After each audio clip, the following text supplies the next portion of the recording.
अध्यात्म विज्ञान कोई धर्म या संप्रदाय नहीं है। ये स्पिरिचुअल साइंस है जो कुदरत के कानून पर आधारित है।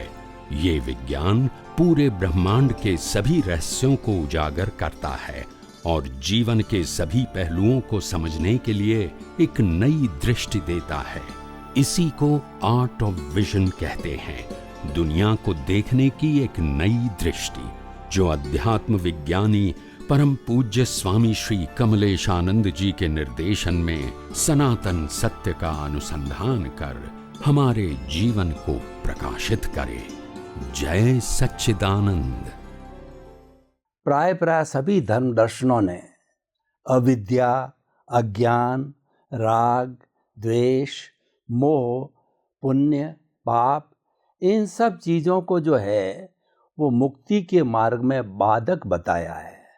अगर एक शब्द में बात करूं तो अज्ञानता मुक्ति के मार्ग में बाधक है।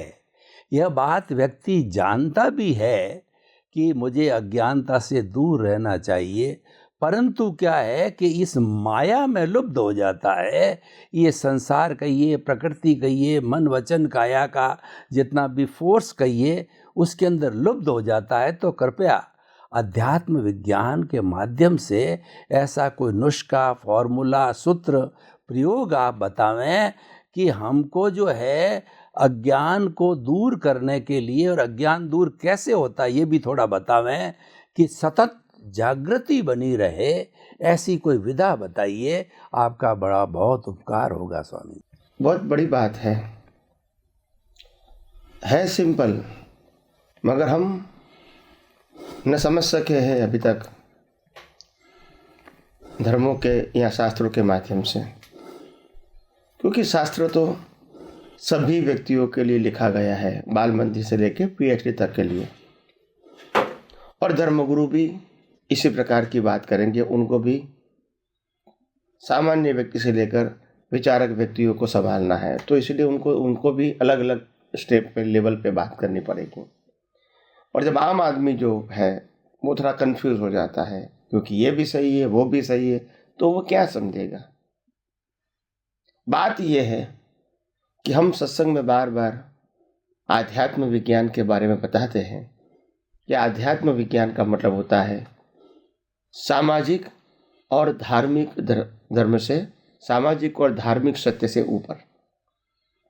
यानी जो सामाजिक और धार्मिक सत्य का जो लेवल ऑफ अंडरस्टैंडिंग है, विचारधारा है, उनमें अब सामाजिक जीवन अच्छा जिए एक विचारधारा है, धार्मिक जीवन अच्छा जिए एक विचारधारा है, उससे ऊपर आध्यात्म विज्ञान है। तो सबसे पहले तो हमको ये समझना चाहिए कि हम अपने जीवन में कौन सा मार्ग चूज करना चाहते हैं। तीनों सही है, तीनों में से एक भी गलत नहीं है, आपके ऊपर डिपेंड है। आपको व्यवहार जीवन उत्तम बनाना है, आपको धार्मिक जीवन उत्तम बनाना है, या तो फिर आध्यात्म जीवन में आगे बढ़ना है। और अगर आध्यात्म जीवन के अंदर आगे बढ़ना है तो सनातन सत्य को मानना पड़ेगा, समझना पड़ेगा, स्वीकार करना पड़ेगा। अब जब धार्मिक सत्य की बात करोगे तो जो धर्म को फॉलो कर रहे हैं उनका जो नीति नियम है, उनकी जो मान्यता और मर्यादा है, इनको फॉलो करना पड़ेगा। और जब सामाजिक सत्य की बात आती है तो समाज के अंदर मैं कैसे नीति और नियत अच्छी रखूं, मानवता रखूं, दूसरे को हेल्प करने की भावना रखूं, और किसी को भी मेरे मन वचन काया से दुख ना हो, यही मेरा दृष्टिकोण होना चाहिए। मगर जब आध्यात्म की बात आती है, क्योंकि मानव धर्म और धार्मिक धर्म, मानव धर्म के अंदर मनुष्य सेंटर में है, धार्मिक धर्म के अंदर भगवान सेंटर में है, और आध्यात्म के अंदर कुदरत सेंटर में है। ये बात हमको पहले क्लियर समझनी पड़ेगी, गोल गोल नहीं चलेगा। और जब आध्यात्म की बात करते हैं तो उसमें सेंटर में आत्मा है। यहाँ जब सेंटर में आत्मा है, उसका मतलब ये है कि सामाजिक सत्य वो आपके लिए जरूरी नहीं है, गलत नहीं है, जरूरी नहीं है। धार्मिक सत्य आपके लिए जरूरी नहीं है।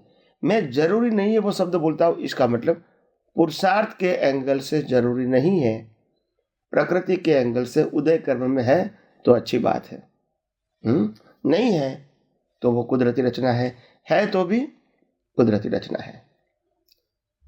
और इसीलिए आध्यात्म विज्ञान के अंदर जो सिंपल रास्ता बताया, आज तक लोग पजल में क्यों आए?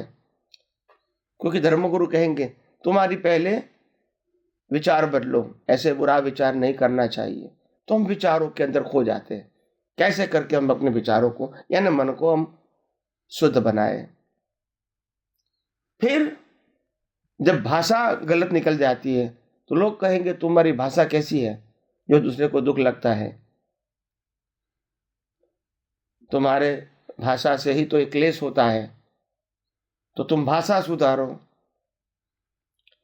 फिर वर्तन की बात आती है, किसी के साथ झगड़ा करते हैं तो बोला तुम तुम्हारा वर्तन सुधारो, यानी पहले मन वचन काया को सुधारने की बात पहले आएगी। और हो सकता है हर व्यक्ति अपने जीवन में प्रयास तो करती होगी कि मन वचन काया को सुधारूं मैं, क्योंकि वो हमारे हाथ में डायरेक्टली हम कंट्रोलर नहीं है। फिर भी प्रयास करते हैं, अच्छी बात है। हम जब धार्मिक बात करेंगे, धर्म की बात करेंगे, तो हम कहेंगे तुम ये भगवान को मानो, ये गुरु को मानो, ये मंदिर को मानो, ये मंत्र को मानो, फिर ये रिचुअल्स को फॉलो करो, ये संस्था को मानो, ये सब बातें बताएंगे और आप फॉलो करेंगे भी, मगर कंटिन्यूस तो फॉलो होगा ही नहीं।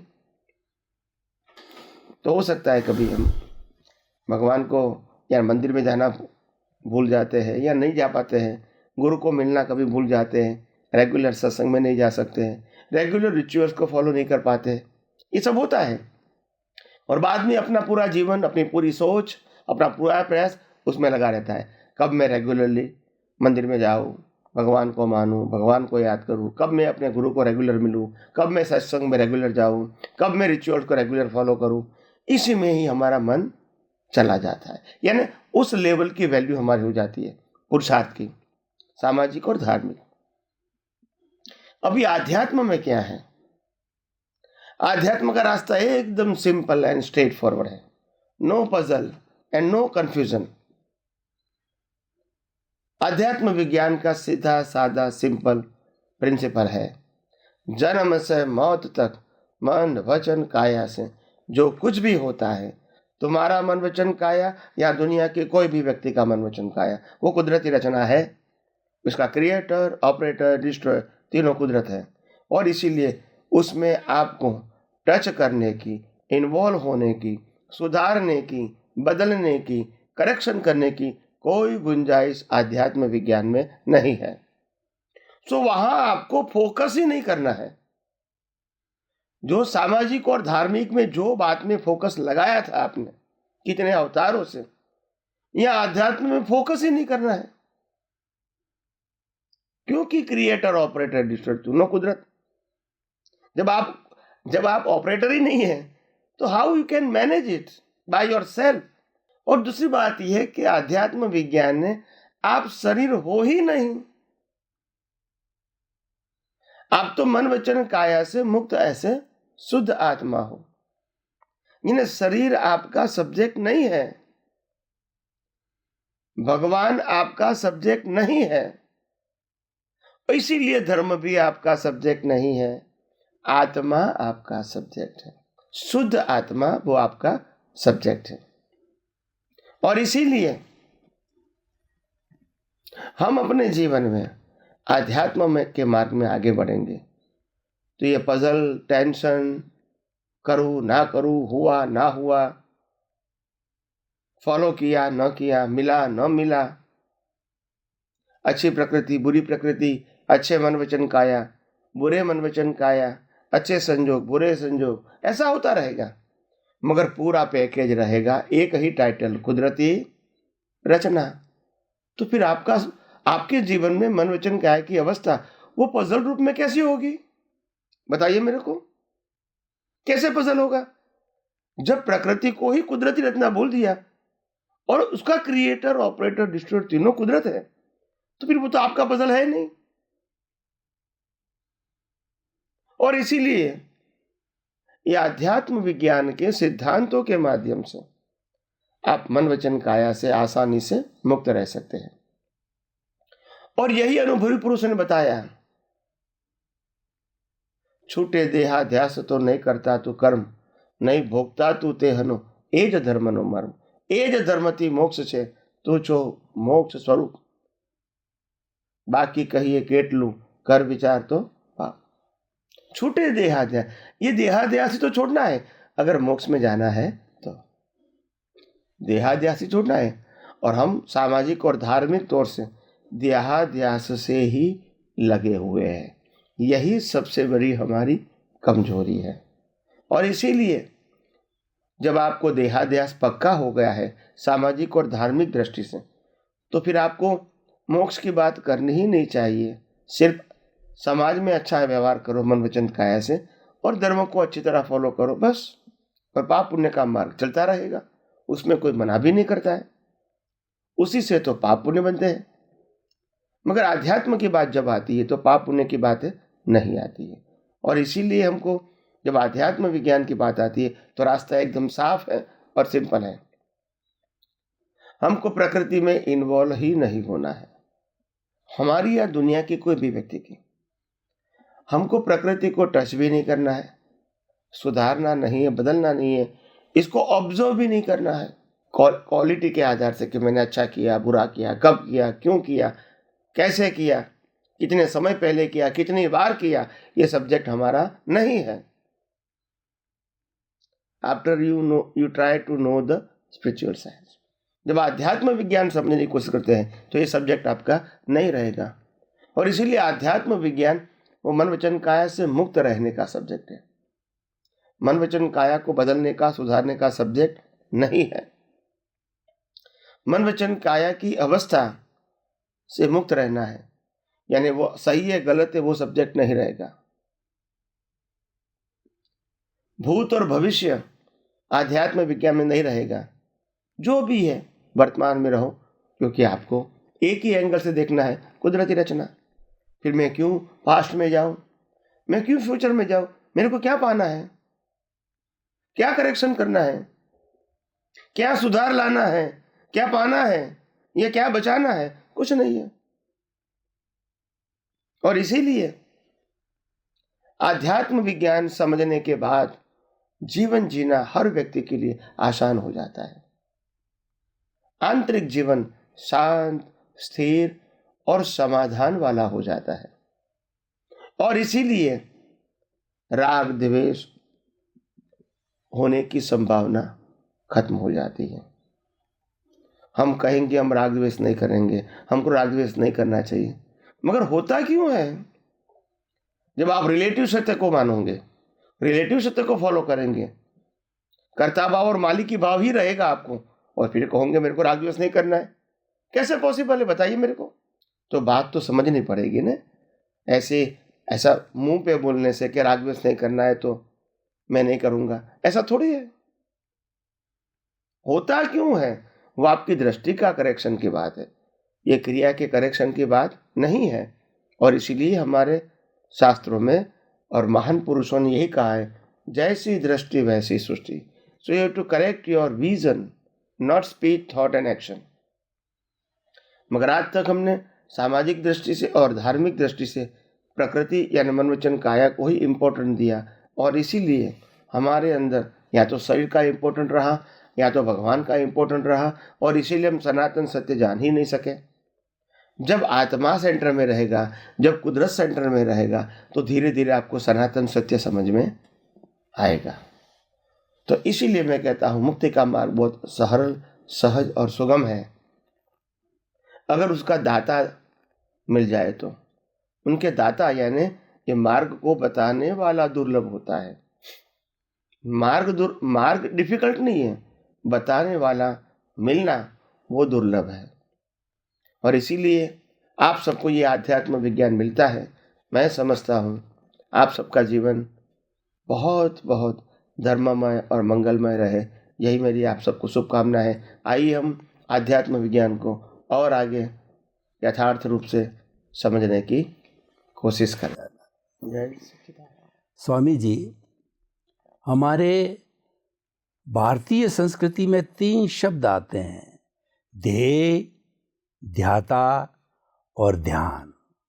ध्येय कहते हैं प्रभु का, ईश्वर का, भगवान का, आत्मा, वो हमारा ध्येय होना चाहिए। और ध्याता मतलब जो उसको ध्याने वाला है, यानी जो प्रैक्टिशनर है, जो करने वाला है, वो ध्याता हो गया। और ध्येय जो है एक ऐसा माध्यम है, ध्येय, ध्याता और ध्यान एक ऐसा माध्यम है जो दोनों को जोड़ता है।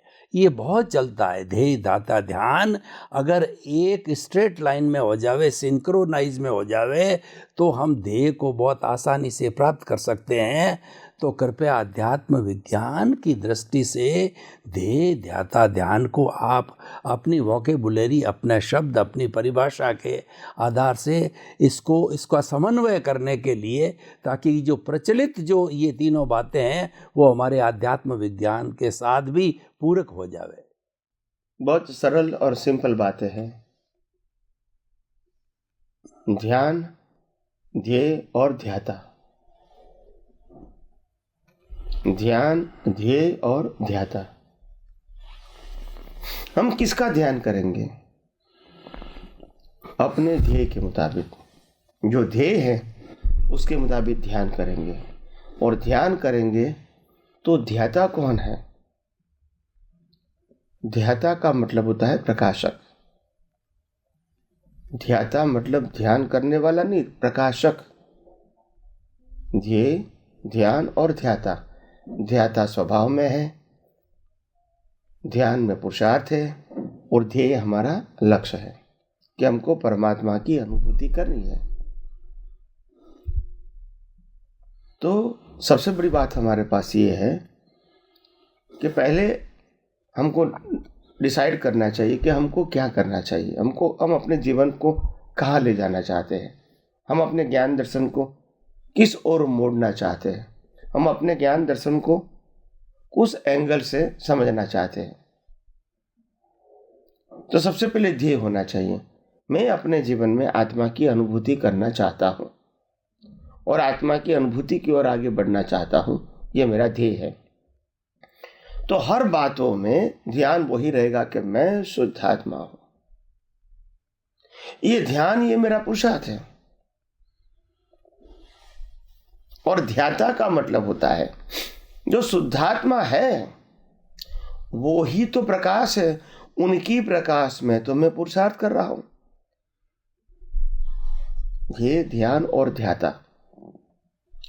तो कहने का मतलब है हम अपने जीवन में आत्मा को जब अपना गोल समझते हैं तो वो है, वो लाने का नहीं है, पाने का नहीं है, मगर इसको हमने लक्ष्य रखा और हम इसको उसके बारे में अनुभव करने के लिए पुरुषार्थ करते हैं। तो पुरुषार्थ करते हैं और पुरुषार्थ जो होता है वो उनकी हाजिरी में ही होता है। जैसे ज्ञेय, ज्ञान और ज्ञाता। तो ज्ञाता कौन है? मूल आत्मा। ज्ञेय क्या है? अवस्था का ज्ञान। उसका ज्ञान, अवस्था का ज्ञान जो ज्ञेय है उसका ज्ञाता है। तो कहने का मतलब होता है हर बातों में जो 3 पीसीस होता है, जैसे दृश्य, दृष्टि और दृष्टा। दृश्य का मतलब होता है जो देखता है वो। दृष्टि का मतलब होता है दृश्य को देखने वाला। और दृष्टा का मतलब होता है दृष्टि और दृश्य को प्रकाशित करने वाला। वो मूल आत्मा हो गया। ऐसे हमको हर बातों में यही समझना है कि 3 बातें हैं हमारे सबके लिए। दृष्टि यानी ध्येय, ध्यान और ध्याता। सबसे पहले हमारा ध्येय क्या है? आत्मा की अनुभूति। तो ध्यान क्या होना चाहिए? यही कि मैं हर समय मन वचन काया की कोई भी अवस्था है, मैं तो शुद्ध आत्मा हूँ। और वो जब मैं पुरुषार्थ करता हूँ तो लक्ष्मी होना चाहिए कि ये प्रकाशक तो वही है, अज्ञान को प्रकाशित करने वाला, ज्ञान को प्रकाशित करने वाला, विज्ञान को प्रकाशित करने वाला, अवस्थाओं को प्रकाशित करने वाला, अपना ज्ञान दर्शन को प्रकाशित करने वाला, वो तो मूल आत्मा है। उनका स्वभाव ही स्व पर प्रकाशक है। वो कुछ करता नहीं है, प्रकाश देता है, मगर उनकी प्रकाश की हाजिरी के बिना आप कुछ कर भी नहीं सकते। You are totally blind. तो इसीलिए हमको हर बातों को सिद्धांत के रूप से समझनी पड़ेगी। आइए हम सब आध्यात्म विज्ञान को और आगे समझने की कोशिश करें।